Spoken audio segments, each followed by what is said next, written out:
All right, so I'll go ahead and get started. And if we have a few people pop up, they can join us in that conversation. Ben, could you keep track of admitting people on the Zoom? You betcha. Thank you.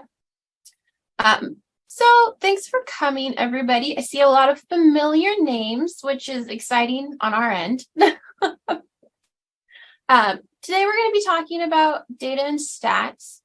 I think you'll notice that a lot of the techniques that we're using today, I'm going to show you kind of strategy for searching for data and statistics.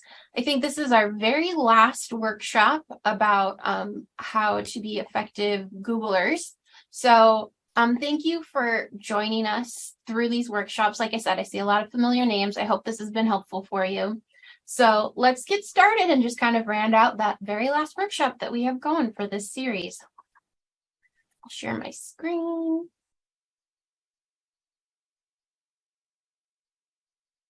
Okay. So we've talked about a lot of stuff when it comes to using Google to research this quarter, right? Just general advanced Google searching. We've gone over evaluating sources, using Google Scholar. And so data and stats is one of those topics that we get asked quite a bit at the library as librarians about how to approach doing research or just ask for helping find a specific statistic.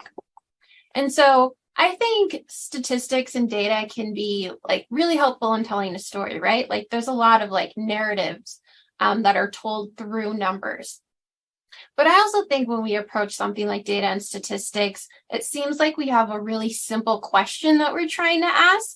And then sometimes we can find the answer to something right away. And then other times finding the answer when we're looking for stats, you kind of go down a rabbit hole. It gets really kind of complicated sometimes. It gets emotional. It seems like something simple to answer, but then you just can't find it. So the hope is that through this workshop, we're distilling some of the things that we've been talking about this quarter and applying it specifically to something like data and statistics. Now, as hopefully many of us are familiar with, know that this is a safe space, hopefully that you are in a place where you can interact throughout. I'm just going to be asking a few questions throughout this particular presentation.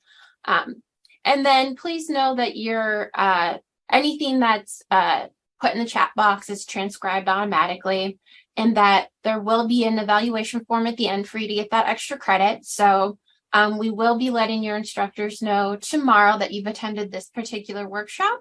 And then if you have attended 3 out of the 5 workshops that we've done this quarter, I will be sending out those badges next week. So that's going to go to the email that you provide when you fill out the eval form. So that is the email you'll get. It's from Badger, and you'll get a message from, I think, probably Badger or from me. My name is Sade, with the badge and the certificate that you can then send to your instructor if you do the 3 of the 5. So know that the end is near and you've almost completed all of those. I don't think there's anything to add in that regard, other than there will be a few assessment questions just to make sure that we're kind of all present here today. We're mostly going to be focusing on how, I think of this as 2 different strategies for targeting data and statistics online. And a lot of them come back to that idea of focusing on the source type. So one is targeting the sources or the people who make that information and trying to find them and where that's kept. And then the other is looking for things like reports, newspapers, magazines, where maybe someone has written an article referring to the statistic or data that you're hoping to find. And then what's nice about those is that they provide some context, right? Data and statistics can get kind of confusing when you're just finding the data and the chart itself, and then you have to apply some level of analysis, which can get kind of confusing. So if you do focus on something like a report or a newspaper article, they contextualize it a bit for you. So that's one reason why I think it's an advantage to look for a source that talks about that source. And then depending on the type of statistics and data that you're looking for, the Spokane public libraries have some really helpful databases that we don't have at SFCC. And that tends to be more for market information, consumer type information. There's lots of different types of statistics and data. Mostly today, we're going to be focusing on the type of questions that I think we're likely to get asked at the library. And so this conversation really starts kind of at the same place where all of these Google conversations have started. So asking yourself, who collects this data and where would it live online? And I think that probably in this instance, this is one of the most important times to ask yourself this information, because you're really searching and trying to find, like, what did the people who collect this information call it?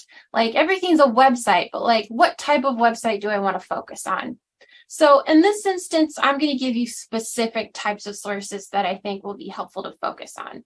So we're going to start with really looking at things like nonprofits and government websites. Those tend to be really excellent places to find data collected online. And then we'll move into like finding those newspapers, magazine sources. Now, I actually had a class a couple weeks ago where the instructor asked me to come in and talk about finding data and statistics. And these were the questions that her class were asking. So these are the examples I'm going to be using today. Now, you'll notice here with our first question, like, which K through 12 schools in Spokane have the highest number of minority students? How many folks live in poverty? How many people of color are in jail for drug crimes? What are crime statistics for the Spokane area? So for this class, they're kind of focusing more on kind of local data gathering. And as we have this conversation, I think it will become really apparent that like location and geography play a really big role when it comes to data and statistic collecting. But kind of going back to that first idea of like, well, I want to really kind of target my search. Like, of course, I could just ask this question online, but if I stop and ask myself, like, what organizations in town, what entities would collect this data? Like, who would have an investment in not only collecting this data, but making it available, telling a story with this data? Like, who would that be? And so I am going to ask you guys to answer that question for me for that very first question here. So like, just put it in the chat box, or if you want to, if you feel uncomfortable unmuting yourself. But I'm going to ask you guys, which K through 12 schools in Spokane have the highest number of minority students? Who would collect that data? Like, what type of organization, what type of website would have that information? Do you guys kind of have any ideas of like maybe where we could like focus in on? I'll give you a moment.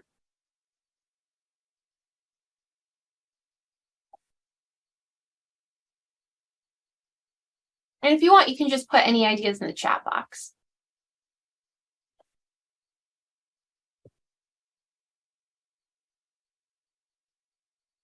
Yeah, so we got some good suggestions at the start here. School system website, websites about schools in the area, school district. Yeah, those I think are all great places to start. That's kind of where my mind goes to as well. So, and I did come up with some thoughts on my own. So here, like my very first one is kind of in line with what you guys were thinking as well. So Spokane Public Schools, like, they should be the people collecting this information, right? They also have access to the population of people that we're talking about.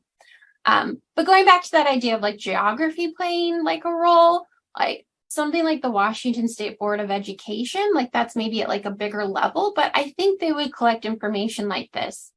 I'm also thinking like nonprofits. So we're going to talk about nonprofits a little bit more moving forward, but nonprofits and government entities tend to be the places that collect like a lot of data and statistics. And so when I say nonprofits, I'm talking about like organizations that like are associations or like do certain services in the area for the state, etc. And they really have a story to tell, right? They want to know like who they need to serve, what information can they find about people to like potentially find a solution to like an issue, whatever it may be. So they have a vested interest in collecting something like data and stats. Now, it really depends on my question though. So if I'm asking a question like how many folks live in poverty, well, that depends on a lot of things, right? I feel like this is something though that like maybe a government agency would collect, something related to the Census Bureau, which will come up quite a few times. So this is me even before I'm like starting to do that research, collecting different ideas of where I can target the search for this information. Now, when you look for statistics, I think sometimes our expectations of what those statistics are maybe different than what actually exists, is one of the things that I think can get a little frustrating about stats. And so one of the things you want to keep in mind when searching for statistics is it likely that these statistics are made readily available? I know we have a lot of information on the interwebs and we have access to a lot of content, but sometimes statistics are things that, you know, a company or a specific group have collected for themselves and it's behind a paywall and you don't have access to it. Or like it's information that maybe isn't like readily available to the public. Another thing to keep in mind is that geography plays a really, really big role when it comes to data and statistics. Who collects it? Who publishes it? Where is it? So when I'm talking about geography, for instance, like the first question, be interested in the Spokane Public Schools. I'm in that question, I'm specifically talking about like the city of Spokane potentially, but there are many different levels at which entities could collect information related to this. So Spokane County, Washington State, maybe there is an institution at some level like nationally that collects this information. And when you collect data, it is kind of based off of like those arbitrary lines that we draw for ourselves, right? Like my investment in answering this question is going to be correlated to like my position in the world, right? So know that like being able to brainstorm like at what level you're targeting looking for these resources can be really helpful in that strategic search process as well. Another aspect of this is the time frame. So sometimes when we look for stats, I think, of course, we want to find something that is as current as possible. But it's not unusual when you're looking for something like data and statistics that maybe the most current number you can find is 5 years ago. And that's because it's a lot of time and effort that goes into collecting this information, right? So like maybe it's a report or something that they only run every 3 to 5 years. Like they have to like do the study, collect the statistics, make that available to people. Like that's a lot of effort.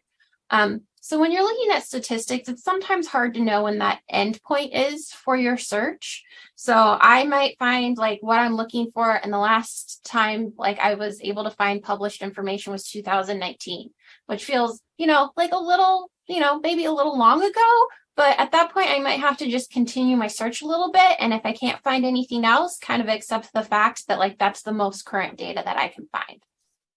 And you're going to have to do that based off of kind of like your feel for the topic and what information you're finding out there. If you attended the determining credibility workshop, you probably have learned a lot about lateral reading.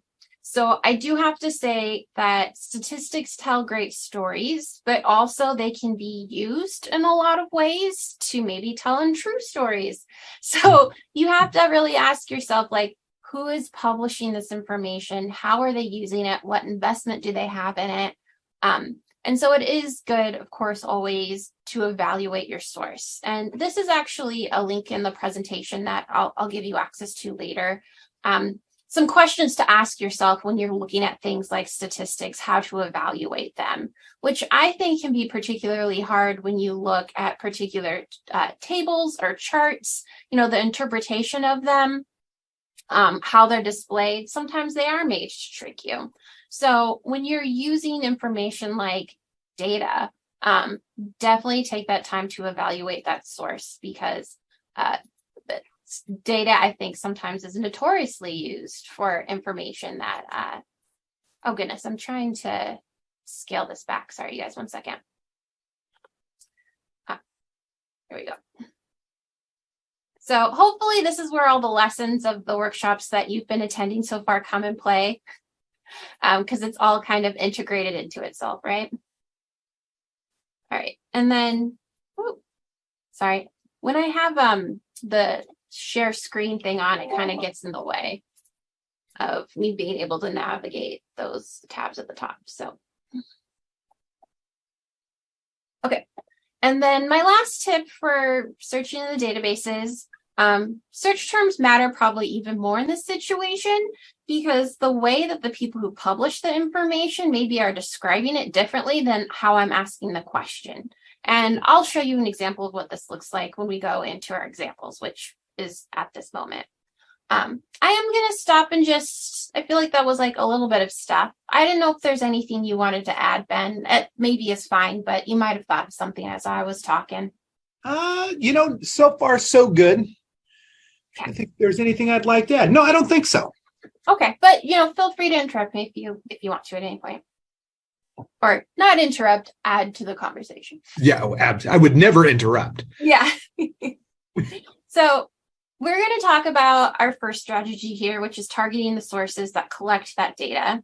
And at this point, I recognize a lot of the names. So I feel like a lot of you probably are familiar with the domain searching. I'm going to check in, though, and see, has anybody tried to do some domain searching as we've been kind of going through the series? And just in case anyone doesn't know, the domain is that part at the end of a URL that says who published this information. And so that .com kind of being that general business, mostly just general website. But you can also narrow it down by .edu, which is used for education. Mostly, my understanding is universities, .gov, government entities, and .orgs being nonprofit. So I can actually enter a search and then specify that I only want search results coming back from this particular person who publishes this type of information. And I have a feeling maybe this has come up quite a few times throughout the workshop series this quarter. So I'm just curious for anybody who's been attending these workshops, have you guys tried? If you want, you can do a thumbs up or comment in the chat box. But since starting all of this, have you tried domain searching and how did it go for you?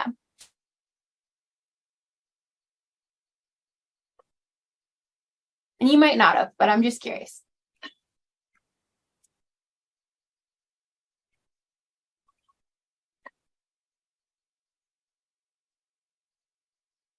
Okay, how about this? Has anybody just done it before? Yeah. Okay, so a little bit during an English 101 class. I guess I could speak to this just a little bit. I know I'm a librarian and not a student, but I tend to lean on the .gov domain search pretty extensively when I'm looking for, at least specifically for statistics. So in this context, that .gov domain search is really, really helpful. Yeah, I agree. And that's because it's something that, going back to thinking about who publishes this information, the government tracks everything. So, and in theory, are hopefully making that readily available for people, right? Yeah. And then, so we did have an interesting comment too about maybe trying to stay away from .com for some reason. And I can understand that. I think sometimes we assign a value to the type of source it is, if it's good or bad in that evaluation process. And sometimes that can be true, but I think it really does come down to the content and the authority of who's publishing that source. And so I think taking into account the domain is one step in evaluating the source. But at the same time, there's a number of factors you kind of want to consider, right? Yeah, absolutely. Sharday, not to totally derail this, but when we look at domains and the use of a certain domain in terms of evaluation, we like to talk about whether or not it's useful to your research, not whether or not it's good or bad. So staying away from a .com may not be the best approach because a .com can be useful, just like a .gov can be in certain instances, and others it may not be useful. Well, and I think part of that too is what your instructor is really looking for is how you're evaluating that source. They want you to prove that you're being critical of it. No matter if it's something like a scholarly article to a random.com, right? I think usually instructors, sometimes they tell you they want a specific source type and you have to use it. But I think if you show that you've given thought and analysis as to why you use this source, or even maybe an example of why it's not a great source, they're really looking for that critical thinking piece of it. Okay, so I am going to show you an example of what this might look like. Oh, and we just had a quick comment. I want to Yeah, so going back to that reliable, just in the chat talking about, maybe looking more at .org or .edu versus .coms.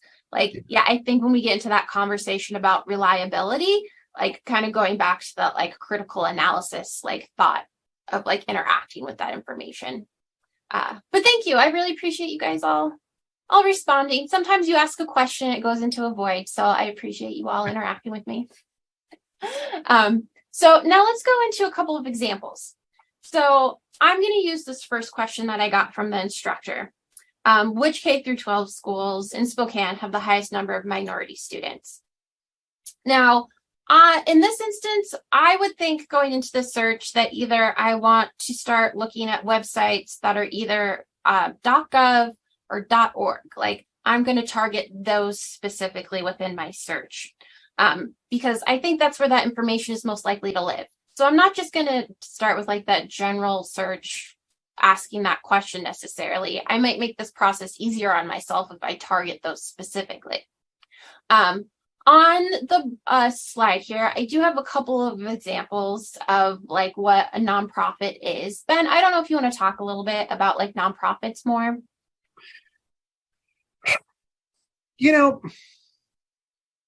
I think if we just keep rolling, we'll be okay. Nonprofit, I think most people are relatively familiar with the idea of somebody or a group of people advocating for certain policy positions.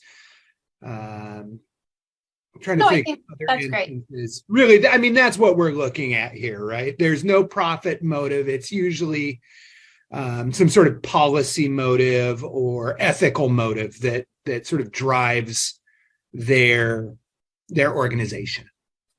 Yeah. Well, thank you. No, that's actually exactly what I was looking for, Ben. Thank you. So this is one of the reasons why I think for a question like this, targeting a nonprofit or a government website is going to be really helpful for us.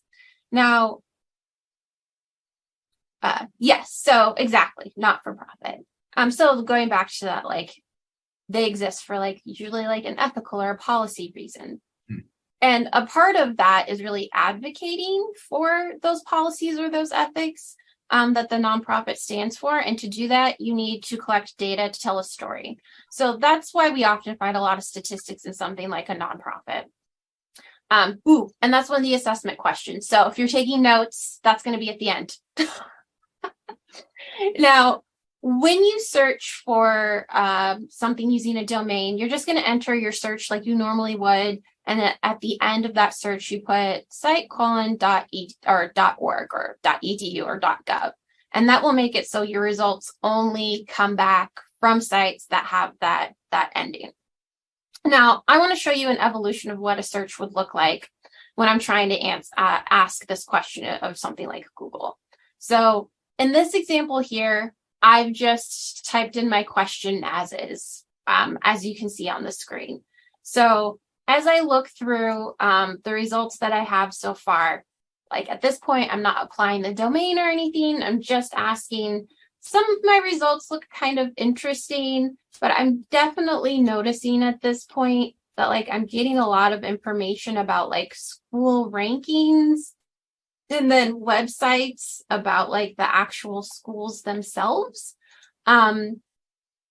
This one maybe has a little information about this specific school and its ranking, but like this isn't really getting me, from my perspective, kind of like what I'm hoping for.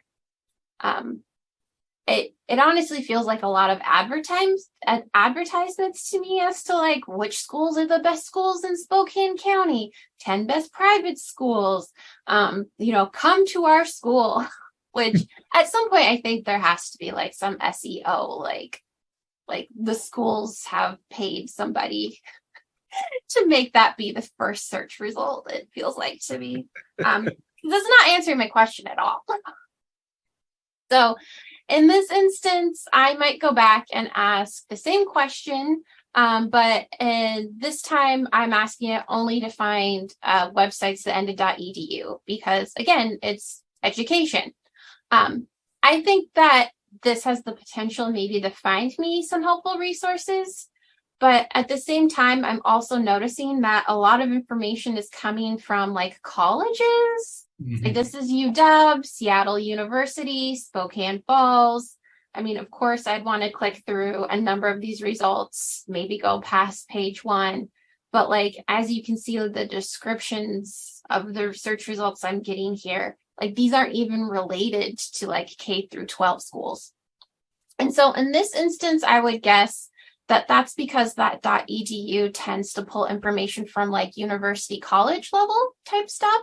I think not always, not in my experience, that's not always the case, but I think that's definitely what's happening here. So then I might think, okay, I need to re-strategize. So those librarian people said that nonprofits include like organizations. So maybe the Spokane Public Schools would count as like an organization, or, maybe .gov because it's part of the city. So those maybe might be the domains that would be the most helpful for me.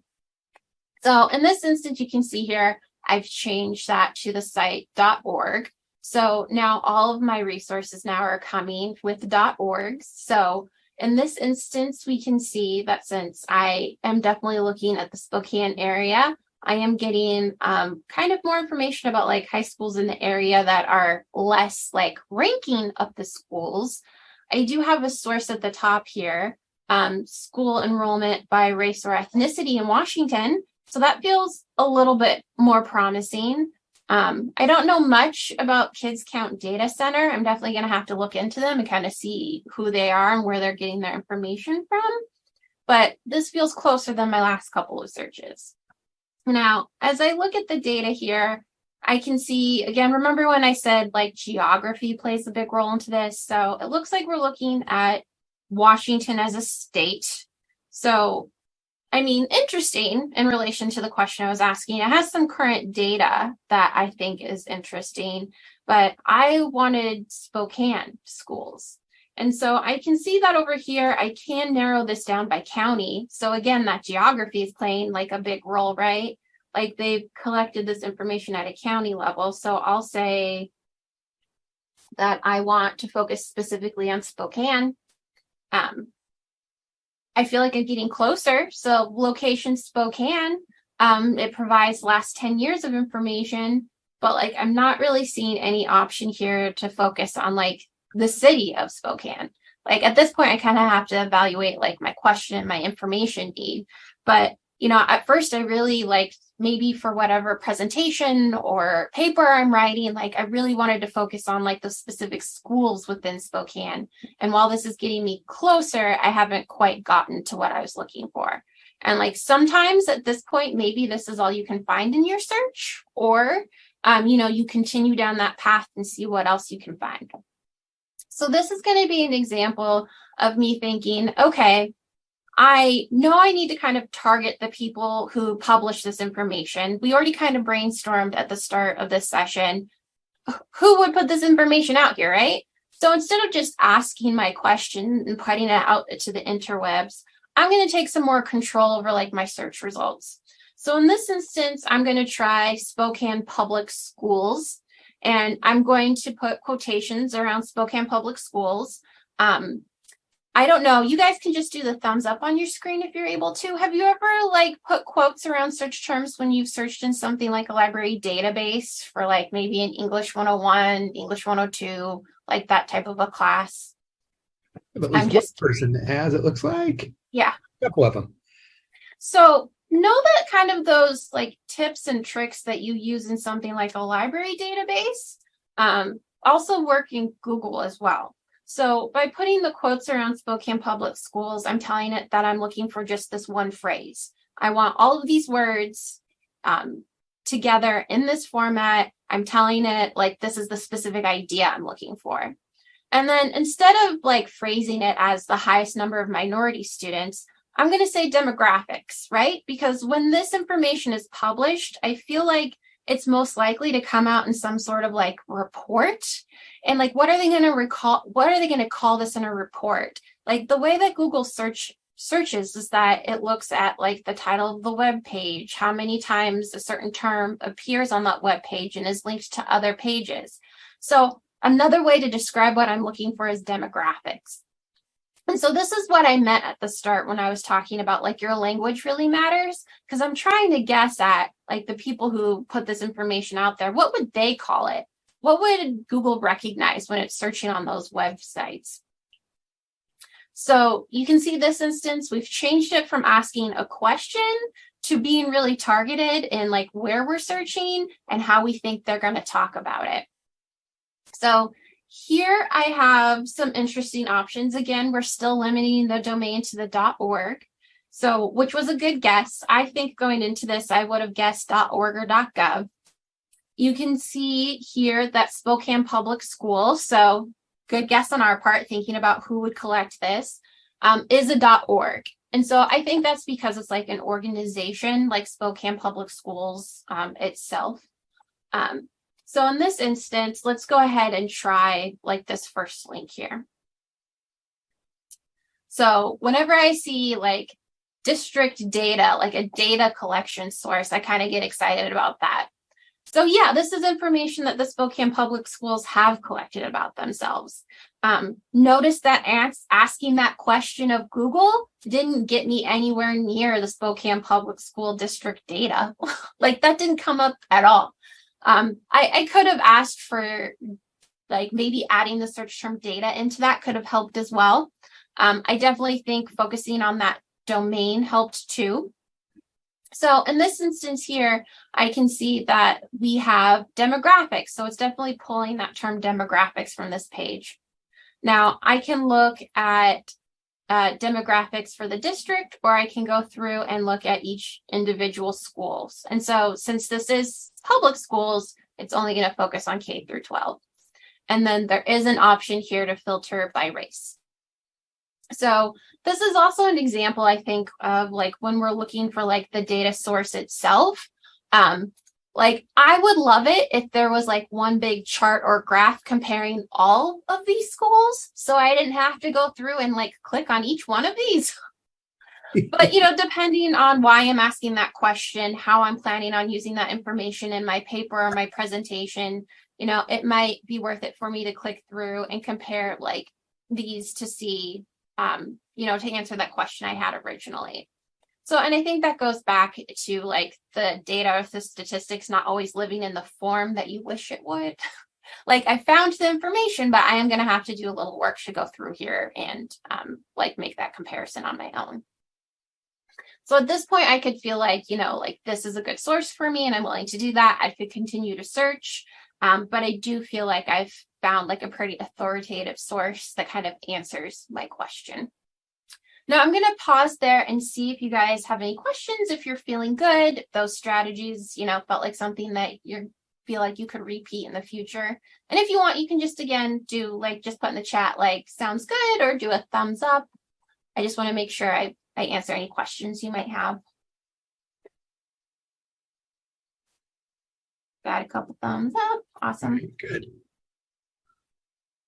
Okay, so another strategy that I think can be really helpful for looking for something like statistics is really utilizing the images from like the Google image section. And that's because like the charts and graphs and whatnot usually come with an image of some kind, right? So I'm going to use the same search terms that I used that I found most successful last time, just as an example here. So in this instance, instead of being on my all search results, I've gone to images. And as I went through this when I was preparing for this class, like I was just, or this workshop, I was curious, like, I don't know, maybe there is an image out there that would lead me to more information, right? It's really kind of following breadcrumbs as you tend to do when you search. And in this instance, I was like, oh, like there is a newspaper article, going back to the newspaper articles providing some more context for you, that looks like it was published talking about diversities in schools. So I'm just going to click on this image and see where this information came from. And so it looks like it's a Seattle Times newspaper article, and they have a number of charts, or not charts, but graphics in here talking about like student teacher demographics. So again, notice it's pulling from that term demographic. And also there's an article that goes with it that maybe I could quote as a source and provides me some more context for what I'm looking at. Like, I know this is from the Seattle Times, but there was a specific image in here, so I don't remember where it is, for Spokane. So here I have, they have it defaulted to Seattle, but there is a Spokane version here. So, this maybe could be helpful for me. It doesn't necessarily tell me the specific ethnicity of students by school, which was what I was looking for originally. But who knows, maybe at this point, this really is fulfilling the information need for me. However, I might want to dig deeper because it hasn't completely answered that question yet.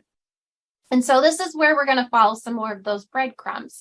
I can see that this is coming from the Office of Superintendent of Public Instruction.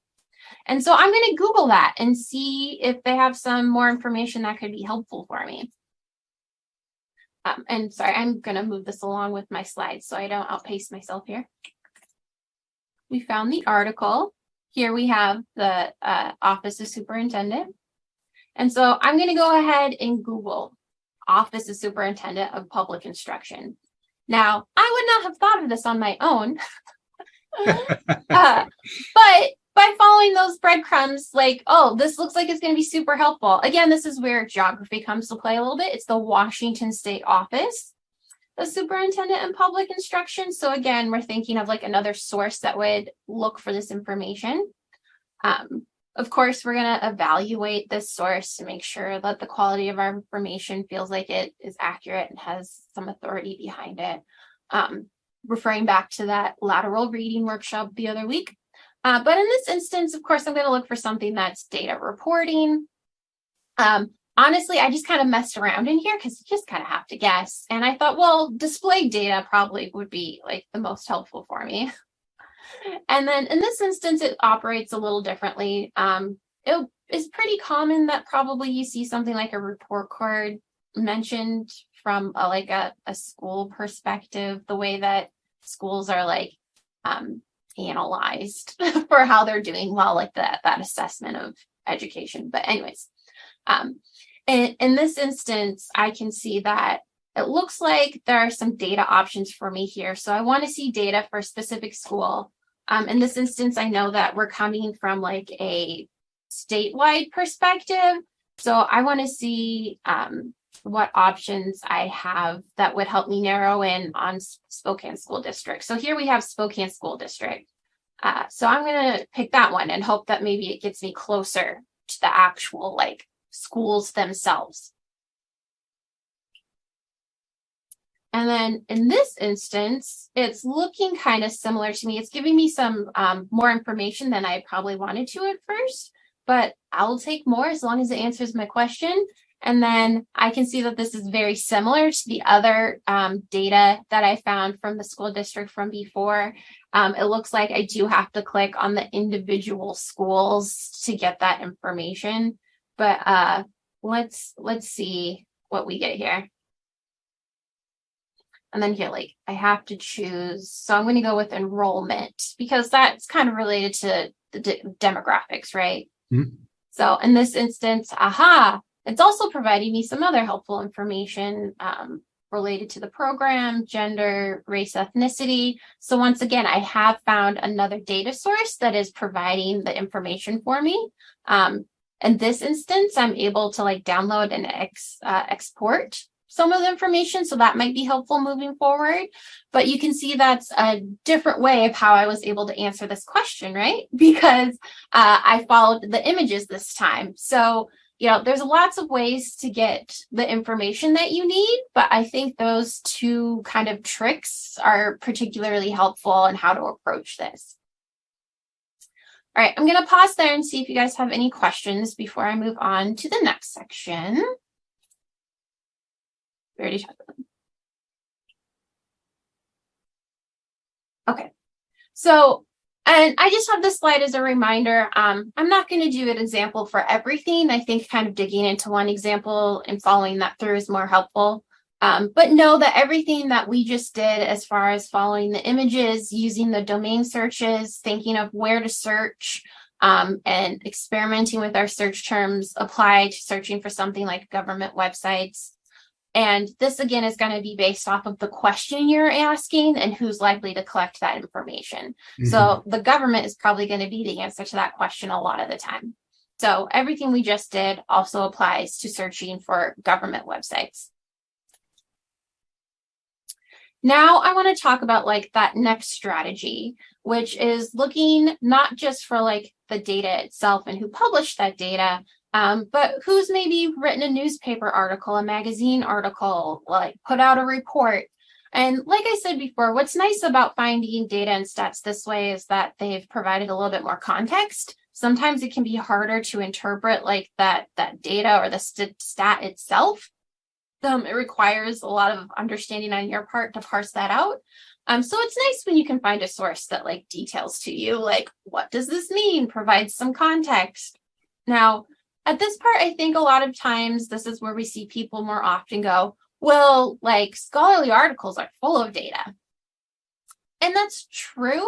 But when we tend to be looking for information that comes from data and statistics, I think our questions tend to be a little more different than the type of questions that scholarly articles answer. So while you might find data or stats in a scholarly article that is helpful for you, at the end of the day, something that's in Google or in a magazine or a newspaper article, I think is going to answer your question better, or on a website, on a report. Scholarly articles are so specific in what they research and how they research that it would just take so much effort to try to find the answer in something like a scholarly article. So this is an instance in which I would not recommend searching there.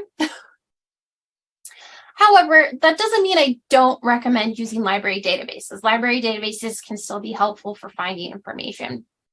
And so in this instance, you'll notice that a lot of the questions I got from this instructor is related to the Spokane area. And one of the questions they were examining in class are, what are the crime statistics for Spokane County? Now, you can search online and find information. You can also search and find newspaper information online. However, you will notice when you look at newspapers and magazines online, there's usually a limit on the number of articles you can access within a month. So this feels like a question that I potentially could access with answer with a newspaper like the Spokesman Review. However, if I look, I'm trying to remember, I want to say like it's 8 or 10 articles you're allowed to access a month. Oh, geez, I don't remember. Yeah. But like once I've, reached that limit, I can't access anymore. But if I use something like our library database, I know that ProQuest has access to Spokesman Review. So I can search within the Spokesman as much as I want in there, and there's not going to be a limit on how many things I can access. So know that you can get things like newspapers and magazine articles in the databases. So the link I just took us to is to our A to Z database page. It's always helpful to read what each database does to get a feel of where you should search. In this instance, I know that local information is in ProQuest, so I'm just going to go there directly.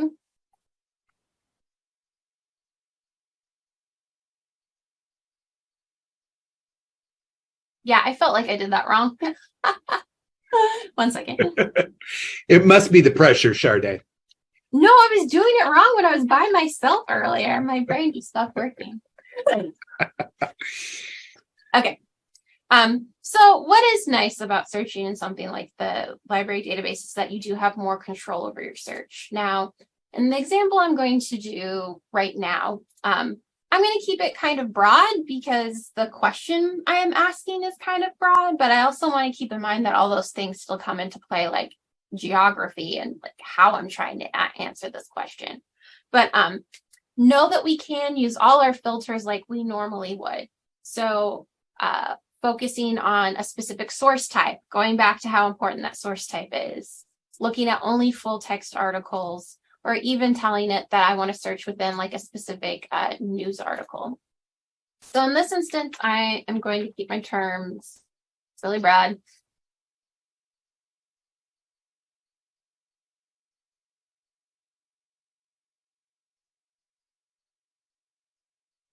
I always spell statistics not incorrectly. It's a gift. What can I tell you? Okay. Statistics. You just notice how it says we found no results. So again, going back to your search terms being really important, also how you spell them. But it corrected itself for me. Thank you, database. It doesn't always do that. But I want to have the full text link here clicked. And then for my source type, I know that I want to look at newspapers. I think magazines and maybe reports would be like the most helpful sources of information, again, where they talk about this content and might even give me some more breadcrumbs on places to follow and find. I have 220 results, so that feels like pretty decent. So I feel good maybe limiting this to like the last 5 years, last 10 years, if I want to start on something that feels like more current. So I might find that this first article looks interesting to me. Now, you want to be, again, paying attention at source type. So in this instance, I can see that like, oh yes, this is coming from the Spokesman Review. And then this is just a little side tip. If you click on Spokesman Review, because I know that I'm looking at local information. So you know what? I might just want to search within Spokesman Review itself and not the rest of ProQuest. And you can do that. This allows it so that I can search directly within the Spokesman Review. So that's really nice if you're focusing on a specific geographical area or specific publication. Now, this article that I have here looks like they interviewed the mayor. They have some information here where they're pulling out specific statistics. So this could be helpful for me. Again, I want to think about like, what investment does the mayor have to say about like certain numbers when it comes to like crime in Spokane? Maybe a nonprofit tells a different or similar story. So this is definitely an instance where I want to do some of that lateral reading and kind of get multiple perspectives because numbers can be used in many different ways. But one thing I am noticing is that they're referring to this thing called a CompStat crime reporting system. And that sounds kind of interesting to me. Like, I just wonder if there's more information that I could find related to that. So this is an instance where I'm just going to Google. Oh, I was going to put Spokane in there, but relative looks like information that's still relative came up too. So it looks like this is a system that the city uses to collect statistics on crime in the area. It's interesting. These are .orgs too. So just paying attention to like where that information is coming from. If I kind of follow this breadcrumb and see where it takes me, it looks like we're going to the City of Spokane website. And these looks like they're reports that are actually published every month. So again, this goes back to like the question we asked was very broad. So in this instance, I might find that the information that I pulled from this newspaper article is going to be most helpful for me. Maybe I use this to provide some broader context to what I'm looking for. And then I might be focusing like on a specific type of crime within the area, like theft. And this will give me the most recent numbers, but it does look like it's pretty specific. It's just the numbers themselves. So using something like the news article in conjunction might help tell that story more fully. I also have the opportunity with something like this to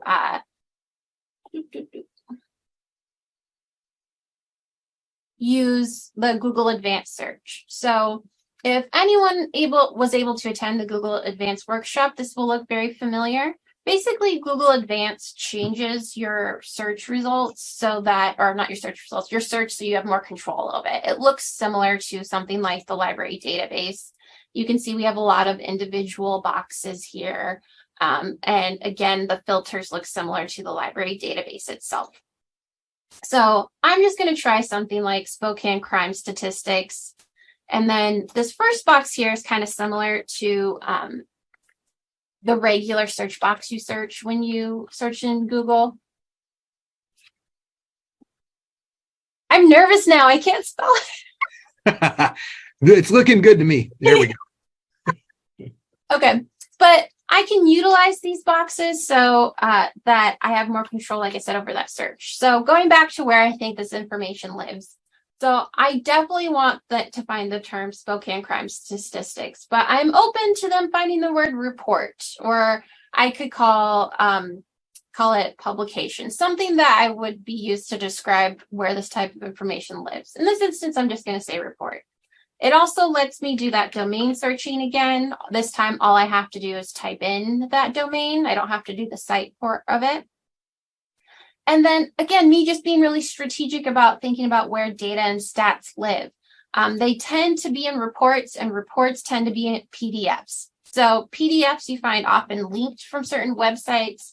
So this I'm getting way more specific than I did earlier with my first example, but it's just another strategy that you can try when searching for data online. So we can see here that again, the information I is coming from is the .org. I have reports coming up in my search results. This one looks like it's a Spokane county-wide report. So it looks like this isn't just information from like the past month or just the city of Spokane, but this is for the whole county and I think for the year. So again, it provides me like a different level of data.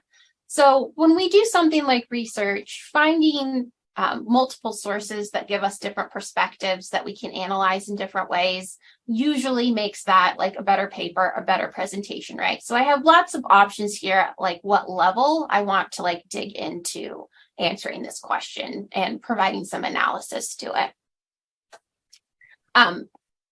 Those are kind of like the main strategies that I would recommend for looking for data and statistics.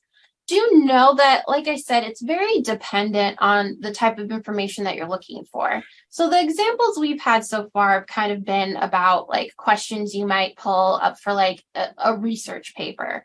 Sometimes if you're in a more specific class, like a business, you're looking more for like consumer information, business statistics, marketing type information, which you probably won't do as much unless you're in some of those business classes, and there are special databases for that.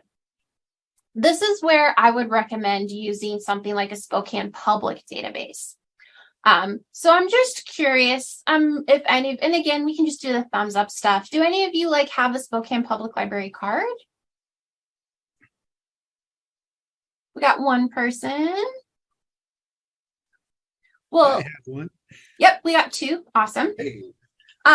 So know that as a student at SFCC, you get a Spokane Public Library card no matter what.